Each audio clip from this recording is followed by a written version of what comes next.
আসসালামু আলাইকুম এভরিওয়ান, আপনারা সবাই কেমন আছেন? আমি আলহামদুলিল্লাহ ভালোই আছি। আমি নতুন একটা স্পেশাল ভাবে আপনাদের একটা ডিমের অমলেট বানিয়ে দেখাবো। আমরা কিভাবে আসলে অমলেটটা আমি বানিয়ে আমার বাচ্চাদের খাওয়াই। আসলেই অনেক ভিটামিন। এই যে দেখুন আমি ব্রোকলি নিয়ে নিছি। ব্রোকলি ২ পিস নিয়ে নিছি। তারপরে পেঁয়াজ কুচি করতেছি। আর ব্রোকলিটা একদম চিকন করে কুচি, কুচি করে নিব। তারপরে ২ টা কাঁচামরিচ দিব। দেখুন আমি এই যে ব্রোকলিটা কুচি, কুচি করতেছি। মানে এত ভালো লাগে, এত টেস্ট আপনারা অবশ্যই বাচ্চাদের এটা মানে আমি যেভাবে অমলেটটা বানাচ্ছি, ডিমের ভাজিটা বানাচ্ছি সেভাবে আপনারা অবশ্যই বানিয়ে বাচ্চাদের খাওয়াবেন। আর ব্রোকলির মধ্যে তো প্রচুর ভিটামিন, এটা তো সবাই জানেন। আর এখন শীতের সবজি প্রায় শেষ, প্রায় এখন কয়েকদিন পরে শীতের সবজি পাওয়া যাবে না, তাই একটু বেশি বেশি করে খাওয়াচ্ছি সবাইকে। আর এটা এতটা স্বাদ, এতটা মজা, আপনারা অবশ্যই আমার ভিডিওটা দেখার পরে দিয়ে আপনারা কী করবেন, এটা বানিয়ে বাচ্চাদের খাওয়াবেন বা নিজেরা খাবেন। খুবই টেস্টি, খুবই মজা। এখন আমি সবগুলি কেটে কুচি কুচি করে তারপরে আমি লবণ দিচ্ছি। লবণ দেওয়ার পরে দেখুন এখন ২ টা ডিম দিব, দিয়ে তারপরে ভালো করে মিক্স করে নিব, মানে হাত দিয়ে আমি মিক্স করি। আর অনেকেই আছে কাঁটা চামচ দিয়ে বা ওরকম কিছু, হাত দিয়ে করাটাই বেটার। হাত দিয়ে করলে অনেকগুলা মোটামুটি মিহি হয়, খুব ভালো হয়।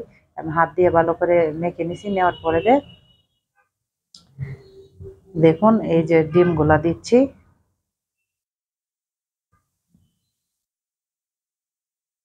আমি ২ টা ডিম আগে ভেজে নিয়েছিলাম আর ২ টা ডিম এখন ভেজে নিচ্ছি। এই যে দেখুন আবার এগুলা আমাদের পরিবারে হলো ৪ জন। ৪ জনের জন্য ৪ টা করে বানিয়েছি ওরকমভাবে। ২ টা আগে দেখলেন না মিক্সড করছি, এখন আবার ২ টা মিক্সড করতেছি। এখন আমি এটা ভেজে নিব। এই যে দেখুন আমি কি করে ভেজে নেই। একদম মিহিন করে একদম হাত দিয়ে করেছি। একটা ছোট্ট একটা ফ্রাই প্যান, এটার মধ্যে আমি শুধু বেসিক্যালি এটা ডিম ভাজি করি। আমি এই ফ্রাই প্যানটার মধ্যে আমি অন্য কিছু করি না, শুধু ডিম ভাজি করি। দেখুন আমি এই যে তেলটা আমার গরম হয়ে গেছিলো, আগে থেকে আমি দিয়ে রাখছিলাম। দেখুন এখন আমি ডিমের মিশ্রণটা আর ব্রোকলির যে একসাথে মিশ্রণ করেছিলাম সেটা আমি এখন দিয়ে দিলাম। তারপরে দেখুন আস্তে আস্তে আমি এটা ডিম যেভাবে ভাজেন সেভাবেই ভাজবেন। তবে ডিম ভাজির মধ্যে একটু তেল একটু বেশি লাগে। যত তেল কম খাওয়া যায় ততই ভালো। মানে যে যার যতটুক পরিমাণ ততটুক করে ডিম ভেজে নিবেন। দেখেন একটু সবুজ, সবুজ কালার হয়ে গেছে ডিম ভাজির ভিতরে। এত মজা লাগে মানে বোঝানোর মতো না। আপনারা অবশ্যই এটা করবেন। এই যে আমার একটা ডিম ভাজি হয়ে যাচ্ছে প্রায়। আমার বাচ্চারা আবার একটু কাঁচা, কাঁচা থাকলে অনেকে খাইতে চায় না। এখন আরেকটা ডিম এরকমভাবে দিয়ে দিছি। এরকম করে, করে আমি ৪ টা ডিম ভাজি। বা ভাজে তারপরে দিয়া আমার রুটি দিয়ে এত স্বাদ লাগে। সবাই আমরা রাতের রাব্বুর ডিনারে আমি এটাই করে দেই। আর আমার বাচ্চারা একটু আগেও আমার ছেলে-মেয়েদের আবার বানিয়ে খাওয়াইছি। মানে খুবই ভালো লাগে। আসলে কি বলবো? মানে আপনারা অবশ্যই এটা ট্রাই করে দেখবেন, মানে কতটা মজা। তাহলে বুঝতে পারবেন যে ব্রোকলি দিয়ে আপনার ডিমের অমলেটটা বানালে কতটা স্বাদ, কতটা টেস্টি, কতটা মজার।